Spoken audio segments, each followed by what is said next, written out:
Kapoy na siguro kag paminaw sa ako, sik. Sigail na imong amo, sik, ha? Pagulat siya, mag-resign ako. Beta, I love you, sik. Bitaw, ano lang po talaga, yan man talaga ang tinuod. Sinasabi ko lang kasi gusto ko magkaroon ng boses ang lahat. So, dapat maging transparent kung unsa ang desisyon ng isa, desisyon ng lahat dapat. Di ba po? Ayoko yung may maiiwan. Kasi pag naamagoy ingon ana, ang ka si Abba.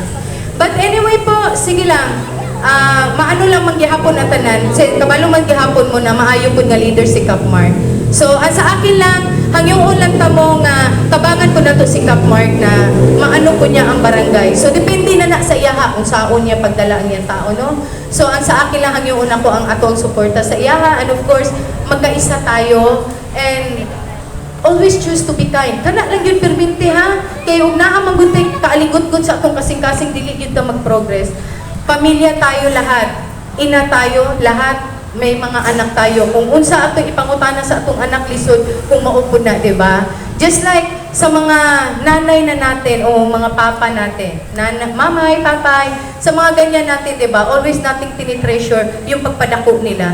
So, ganun po tayo maging dapat sa magiging anak natin. So, kung hindi tayo maging good leader at hindi tayo magiging okay sa atong isig katao, kaya natin harapin yung anak natin nga, pangutan-unta nga, ma, okay lang ba na ganun ka na?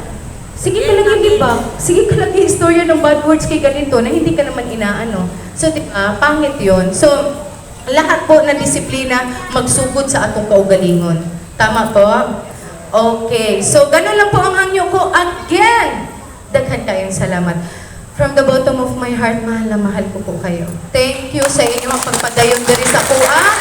And magpabilin po ako na taga-komunal and syempre pusong komunal. So again, God bless everyone. Daghan pong salamat.